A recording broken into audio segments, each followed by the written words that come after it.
un premier pas pour le changement que tu veux voir.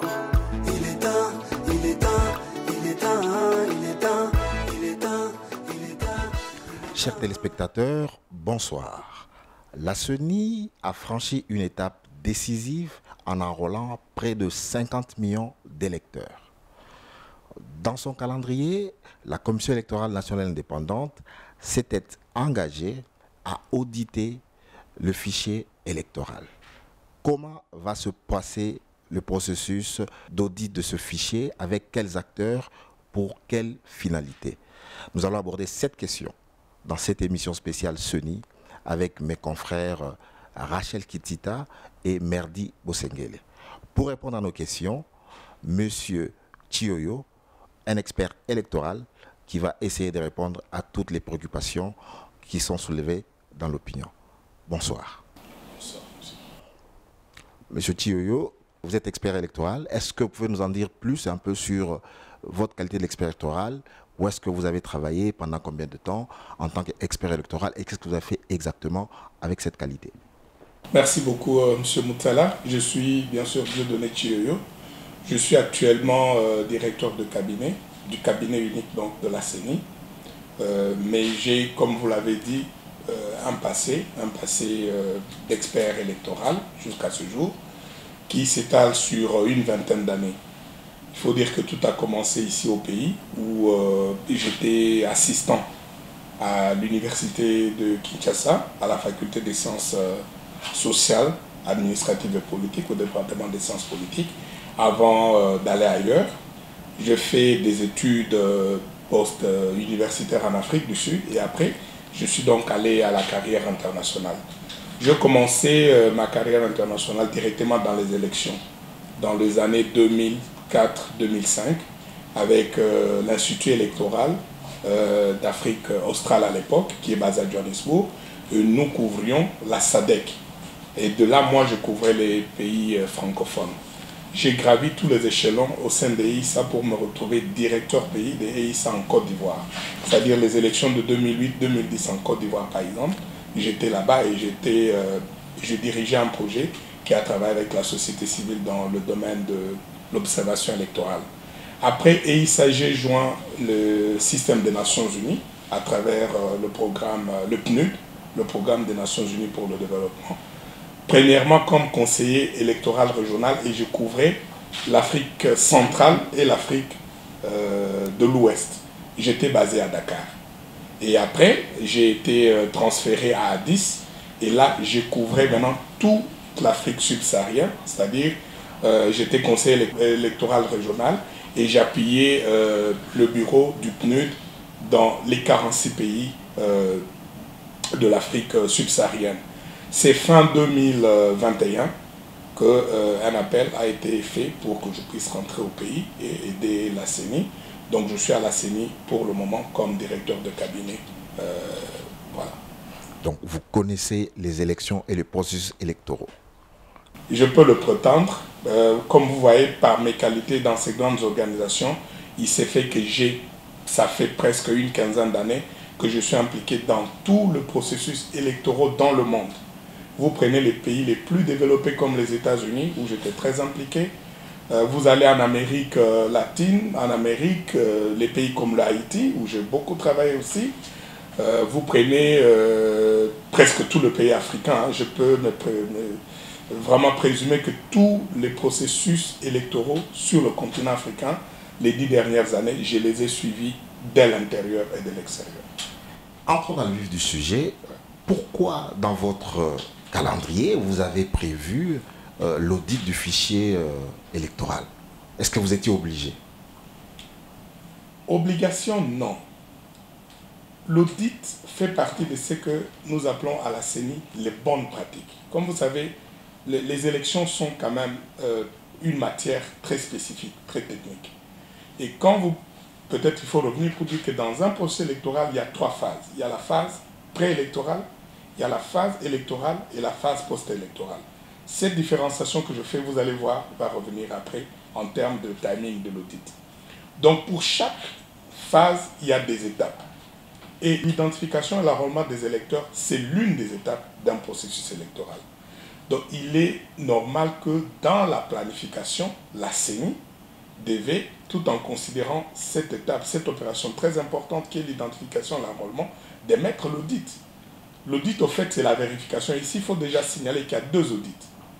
Où il faut même d'abord définir l'audit. C'est quoi l'audit? Si je pouvais la définir dans des termes très simples, c'est une analyse qualitative et quantitative dans le cas d'espèce du fichier électoral.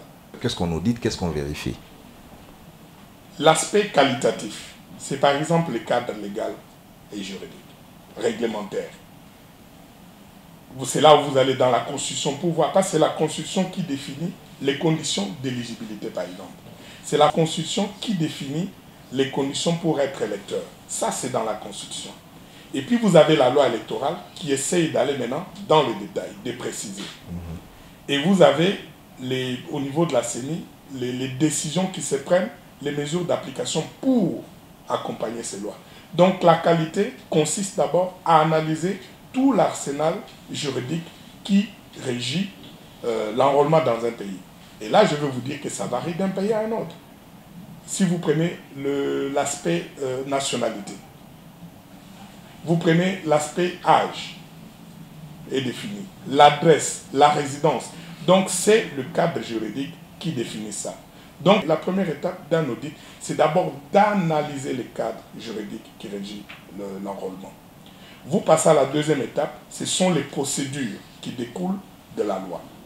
Quelles sont les procédures qui sont mises en place pour être enrôlé? Quelles sont les pièces exigées?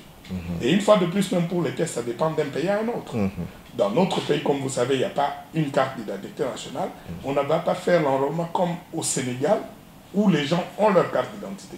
On ne va pas le faire de la même façon comme en Afrique du Sud, où les gens ont une pièce d'identité. Et comme vous le savez, pour le processus précédent, la carte d'électeur tenait lieu des cartes d'identité. Alors qu'en principe, c'est la carte d'identité qui donne le droit d'être électeur. Donc, l'audit, cette première partie de l'audit doit analyser cette partie pour voir. Ça, c'est la qualité. Et bien sûr, il y a d'autres aspects qui peuvent intervenir. C'est la technologie, le matériel utilisé, le niveau du personnel qui exécute, ainsi de suite. Ça, c'est la partie qualitative. La partie quantitative, c'est maintenant le produit final. Quel est l'objectif de l'enrôlement? C'est de produire le fichier électoral. Le fichier électoral, si je devais aussi le définir, c'est la base de données dans laquelle vous trouvez toutes les personnes qui sont habilitées selon la loi à voter. C'est défini. Et maintenant, l'analyse qualitative va voir quelle est la qualité des personnes qui sont là. Ont-ils le droit d'être là? Répondent-elles, toutes ces personnes répondent-elles aux conditions qui ont été prédéfinies par la loi? Et une fois de plus, on va maintenant essayer de faire, et c'est là où les statisticiens et les démographes interviennent, parce qu'on va voir maintenant, comparer la pyramide ou les tendances du fichier électoral par rapport à la tendance générale de la population. Donc il y a, vraiment l'audit c'est un tout, c'est vraiment pas l'analyse de chiffres seulement. Il faut analyser tout le cadre, comme je l'ai dit, et puis voir même les interactions sociales. Le contexte compte beaucoup. Et ça, vous ne pouvez pas l'évaluer avec des chiffres. C'est des choses qu'il faut évaluer en prenant d'autres critères, ainsi de suite. Donc, c'est un exercice très global. Votre fichier, il a une taille quand même assez importante, près de 50 millions. Ouais. Est-ce que c'est plus facile d'auditer un tel fichier ou pas? La CENI attendait 49 273 109 électeurs. Ça, c'était sur la base des projections, n'est-ce pas, faites sur la base de l'ancien fichier électoral, ainsi de suite. Pendant les opérations, dans les 3 aires opérationnelles, bien sûr, inclus l'enrôlement dans la diaspora, dans les 5 pays pilotes, la CENI est parvenue à enrôler 47 862 561 électeurs. Ça, ce sont les statistiques brutes que nous avons reçues, qui représentent 97,14% de ce qui était attendu. Comme je l'ai dit, si vous prenez le temps qui est dans le calendrier, il est court. Mais si tout le monde était préparé comme la CENI, en planifiant l'audit, on n'aurait pas toutes ces difficultés. Pour analyser le cadre légal, combien de jours il faut? C'est des choses qui existent déjà. Pour comprendre le contexte dans lequel l'enrôlement s'est déroulé au Congo, c'est des informations que les gens ont déjà. Je crois que ce qui reste à faire pour le moment, il faut le dire, essayer de voir, de lire dans les chiffres qui sont produits. C'est cette partie-là qui reste. Et cette partie-là, croyez-moi, M. Moutala, on n'a pas besoin de mois ou des semaines pour le faire. Avant de passer la parole à Rachel ou à Merdi pour sa question, mais pourquoi vous avez parlé d'un audit externe? Pourquoi et qu'est-ce que signifie audit externe? Voilà, je crois que d'abord, il faut qu'on dise que le mot audit nous ramène plus à tout ce qui est financier comptable qu'autre chose. Parlons du fichier de l'audit financier. Toute société a toujours un petit département ou une division d'audit. C'est ces services internes qui essaient de voir comment la société elle-même respecte ses procédures, respecte ce qui est mis en place. C'est normal, dans toute société normale. Et toujours dans cet aspect-là, la société va prendre un cabinet externe. C'est la compagnie qui choisit, c'est jamais imposé. Ça aussi, il faut qu'on se mette d'accord. C'est la société de son propre gré qui décide quel cabinet, accrédité souvent, qui vient pour l'auditer. Et même quand ce cabinet vient, c'est à l'appel de celui qui s'est fait auditer. L'audit, c'est un outil de gestion. C'est au fait pour que le dirigeant voie le problème qu'il y a et le résolve. Donc, ce n'est pas un jugement, ce n'est pas un procès.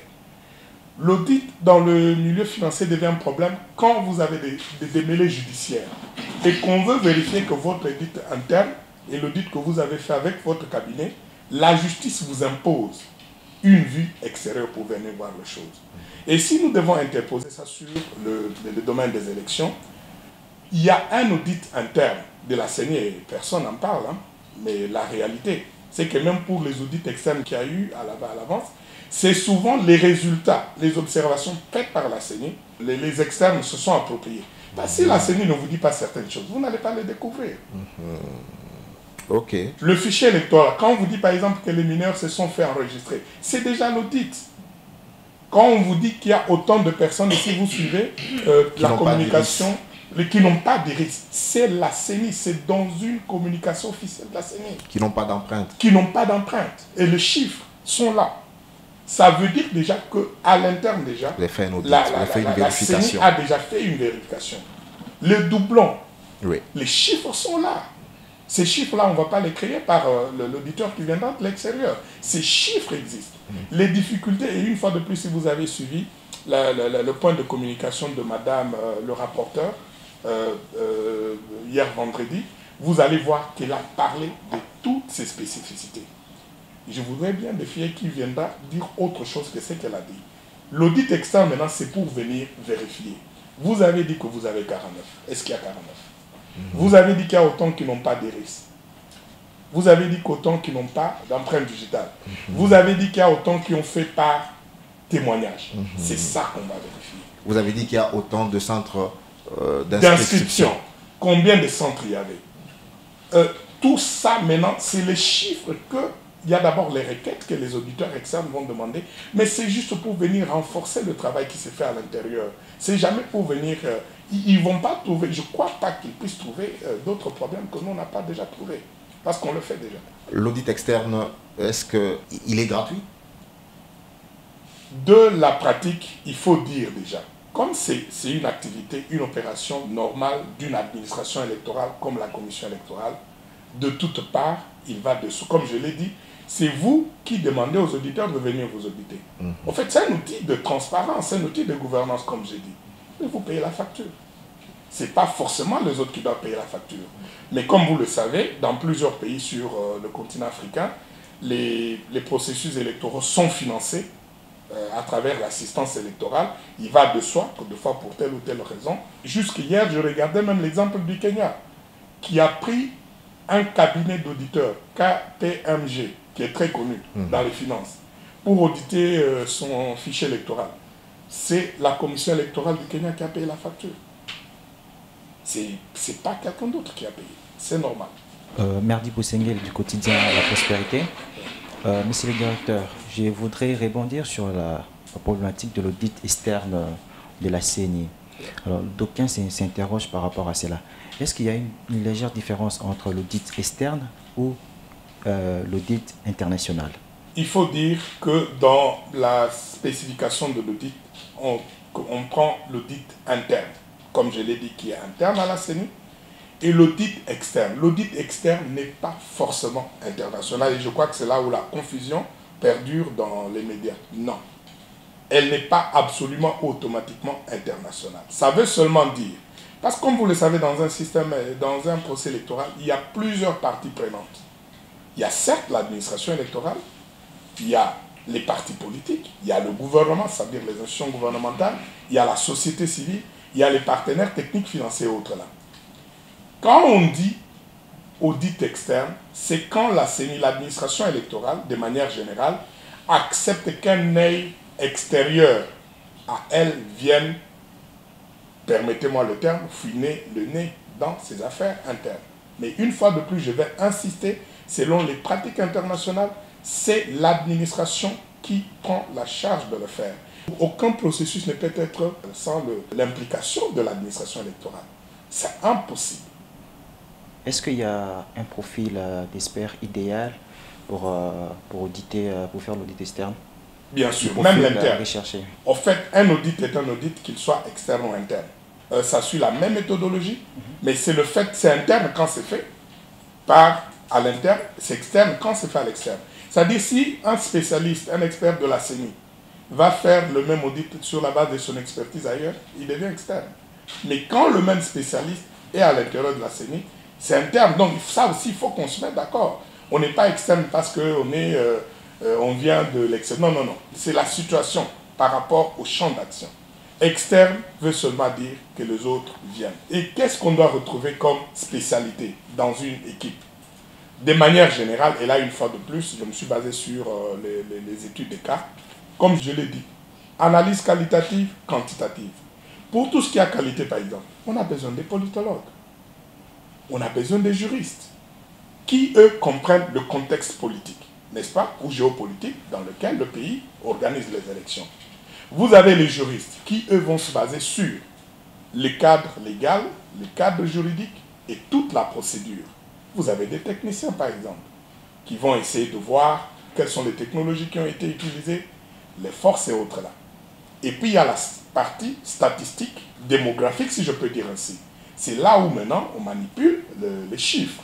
Et il y a peut-être une autre expertise dont j'ai oublié, les spécialistes, les experts informatiques. Parce que comme vous le savez, de plus en plus, pour l'enrôlement, on utilise la biométrie, qui est une technologie très avancée. Donc c'est très important aussi d'avoir dans le groupe quelqu'un qui comprend la technologie et toutes les applications qui ont été utilisées. Donc peut-être pour me résumer, un politologue, quelqu'un qui comprend le contexte politique, un juriste, un technicien, un informaticien qui comprend les systèmes, les réseaux et toute la biométrie utilisée, qui eux vont maintenant étudier la structure de la population. Parce que le fichier électoral, c'est la population. Le nombre de femmes et des hommes, les tranches d'âge, ainsi de suite. Tout ça, c'est un travail qui est fait par l'audit et ils doivent être capables de donner leur avis sur ça. Aujourd'hui, avec l'audit externe du fichier électoral, la CENI a une si belle occasion de crédibiliser et d'instaurer un climat de confiance entre les parties prenantes au processus électoral. Alors, qu'est-ce qui a été fait maintenant au niveau de la CENI? Comment elle attend superviser ou accompagner les cabinets d'audit, et pour éviter aussi la question sur la problématique du conflit d'intérêts qui peut y avoir par rapport à cela? En novembre 2022, la CENI a publié son calendrier. Et dans le calendrier, vous voyez une fois de plus l'audit qui figure en bonne et due forme. Les gens n'avaient pas fait attention. C'est-à-dire la CENI, elle était déjà préparée. Qu'est-ce qui arrive? Parlons-en. Comme dans le passé, les audits ont été faits par une organisation bien précise, la CENI s'était dit en changeant, ça va créer déjà un problème. Ne faut-il pas rappeler ceux qui avaient fait dans le passé pour qu'elle vienne faire le même exercice? C'est comme ça que les contacts ont été pris avec l'OIF. Comme vous le savez, l'OIF était dans le pays le mois dernier, pendant une semaine, à l'invitation de la CENI, en consultation avec la CENI, et comme vous le savez, elle a donné sa décision. Cela a mis la CENI en difficulté. Pourquoi? Parce que c'était déjà quelque chose de planifié. S'il y avait les raisons que l'OIF a évoquées pour décliner l'offre, C'est des raisons qui auraient dû être évoquées depuis très longtemps. Mais ils ne l'ont évoqué qu'à 1 semaine ou 2 semaines avant que les choses ne commencent. Ça a mis l'institution, la centrale électorale, en difficulté. Qu'est-ce qu'on fait? On se passe de l'audit ou on le fait? En tant qu'institution, là, une fois de plus, le management a pris ses responsabilités. Et si vous lisez les communiqués et toutes les communications qui ont été faites par la CENI, les choses sont très claires. Il n'y a aucune organisation dont l'expertise est de faire l'audit du fichier électoral. Il n'y en a pas. Il n'y en a pas. Si quelqu'un là qui le donne. Même l'OIF. Quand l'OIF fait l'audit, c'est une tâche qui lui est confiée sur le plan politique. Et elle fait appel aux experts pour qu'ils viennent l'aider dans cette tâche-là. Elle endosse les responsabilités. C'est ce que la CENI fait. Pour plusieurs raisons. Il y a d'abord les raisons calendaires. Si vous regardez le calendrier électoral, l'audit est prévu du 15 au 20 mai. C'est déjà demain. On fait comment? Et si on ne fait pas l'audit, qu'est-ce qui va se passer? Comme vous le savez, il y a le Parlement qui est en session ordinaire. Et donc, l'une des questions brûlantes qui doit être traitée là-bas, c'est la loi sur l'allocation de sièges. Si cette loi-là ne passe pas, qu'est-ce qui va arriver? Quelles seront les implications sur le calendrier électoral? Je crois que les uns et les autres doivent se replacer dans la perspective de la CENI pour voir que la CENI a un calendrier qui a été déjà publié depuis l'année dernière. Personne n'avait relevé ces genres d'exceptions. Ils les auraient relevés, peut-être qu'on aurait dû voir quelque chose. Personne ne les a relevés. On a attendu les communiqués de l'OIF pour commencer à réagir. Ce n'est pas correct. Alors, ma question, c'est aussi en rapport avec l'audit du fichier électoral. D'abord, j'aimerais que vous puissiez préciser en tant qu'expert, qu'est-ce qui rend obligatoire? Est-ce que c'est d'abord un caractère obligatoire, l'audit du fichier? Et puis, est-ce que c'est une contrainte de loi ou c'est juste de bonnes pratiques pour dire que c'est la CENI qui décide pour auditer le fichier électoral, audit externe? Comment ça fait que cet audit soit finalement aujourd'hui devient comme indispensable? Est-ce que c'est une question de loi qui l'oblige? Comme nous l'avons dit clairement, dans le cadre du Congo, l'audit n'est pas une contrainte légale. À qui veut dire le contraire, de le prouver. C'est quelle loi, c'est quel article, ainsi de suite. Ce n'est pas une contrainte légale, ni au Congo, ni ailleurs. Okay. Ailleurs, c'est dans des conditions exceptionnelles que l'on s'est convenu pour qu'un fichier puisse passer, il faut l'auditer. Et c'est dans ces cas-là que dans le cadre des Nations Unies, on parle de la certification, comme en Côte d'Ivoire. C'est un domaine dans lequel je ne voudrais pas vous amener, madame. Dans ces cas-là, elle devient une contrainte. Pourquoi? Parce que pour qu'un fichier puisse être validé, il faut suivre toute une procédure pour certifier. Comme je l'ai dit, c'est le cas de la Côte d'Ivoire en 2010. Dans tous les autres cas où il n'y a pas une résolution du Conseil de sécurité ou une résolution, une décision de l'Assemblée générale des Nations Unies, l'audit est un exercice libre de l'administration électorale. Laissez-moi vous donner quelques exemples, madame. En Afrique du Sud, dès que la commission électorale termine l'enrôlement et prend le fichier et l'envoie, la version électronique aux partis politiques. Il n'y a pas une opération dans le calendrier pour dire on va auditer et autres là. Ce n'est pas une condition sine qua non. Donc sur ces points-là, il faut qu'on se mette d'accord. Dans aucun pays du monde, l'audit est obligatoire. Il ne l'est pas. Mais comme vous avez dit, c'est une bonne pratique, madame. Vous avez fait quelque chose, vous inventez les mérites et vous voulez que les gens viennent vérifier si effectivement, même à la cuisine, quand vous faites la bonne cuisine, madame, exactement. Après, on peut sentir l'odeur. Mais il faudrait encore qu'on vienne, qu'on goûte pour qu'on sache quel est le goût. C'est ça. Mais cela ne veut pas dire que votre bouffe n'est pas bonne parce que nous, on n'a pas goûté. Non. C'est vraiment un exemple très bête que je donne. Mais c'est pour vous dire, pour vous confirmer, que l'audit n'est qu'un moyen. Et c'est là où je ramène les gens à l'axe 3 du plan stratégique de la CENI, qui fait partie de la transparence, de la confiance. Et comme nos autorités l'ont dit et redit, la CENI l'a fait de plein gré. C'est injuste à un moment donné de faire croire à l'opinion que c'est un exercice qu'on veut imposer à la CENI. Non. Pourquoi la CENI l'aurait mis dans un calendrier? Pourquoi on l'aurait... Et d'ailleurs, pour le plan stratégique, c'est la première fois que la CENI a un plan stratégique. depuis 2004. Et ces valeurs, vous le trouvez dans les plans stratégiques. Ça veut dire que dans la tête, dans la vision du management, ça c'est des bonnes pratiques qu'il fallait introduire. Peut-être que plus tard, maintenant que ce problème pose, on va voir si les législateurs congolais ne peuvent pas introduire ça dans la loi. Mais pour le moment, ce n'est pas une contrainte, ce n'est pas une obligation. Et comment procède la CENI pour recruter la structure pour auditer ce fichier électoral? Tout a été expliqué dans le terme de référence, madame. Et si vous vous référez à ces termes de référence, ils sont complets. Et je crois même que c'est la première fois qu'une administration électorale produit des termes de référence aussi détaillés quand il s'agit d'un audit externe. 1. Nous parlons du contexte. Nous expliquons le contexte, la CENI explique le contexte dans lequel l'enrôlement s'est passé. 2. Les objectifs. Et c'est là où moi je suis très content en tant qu'expert, mais aussi en tant que membre de la CENI, de voir que depuis que ces documents ont été publiés, personne n'a discuté les objectifs que la CENI a fixés dans le terme de référence. C'est-à-dire les objectifs, comme je dis, c'est quoi? C'est vérifier le fichier électoral pour dégager les forces, les faiblesses et faire des recommandations dans le sens de son amélioration. Ça aussi, tout le monde s'est mis d'accord. Donc je crois qu'il y a peut-être ici ou là le point. Mais le document et les communications de la CENI sont très clairs sur cette question. Et on met à défi quiconque de venir dire le contraire de ce qu'on a. À 2 jours de la date du début de l'audit de ce fichier électoral, est-ce que vous avez déjà des entreprises qui ont soumissionné? Déjà que ce n'est pas des entreprises, madame. Des structures. Comme vous pouvez le voir, nous avons la CENI a des cabinets devant un fait accompli. Si on avait vraiment, on est devant un fait accompli. On fait comment? C'est pour ça que je dis, nous avons un calendrier. Nous avons le Parlement qui est en session ordinaire. On fait comment? On s'arrête? On attend de le faire après? Nous respectons le calendrier. Et l'appel d'offres, je peux vous rassurer déjà, qui est le train en marche, comme l'a dit madame le rapporteur. La CENI fait son travail. 6 jours pour auditer un fichier électoral de plus de 49 millions d'électeurs, est-ce que c'est suffisant? Parlons-en, madame. Vous savez que dans ces pays, pour faire l'enrôlement, on avait combien de temps? Plus de 16 mois, plus d'une année.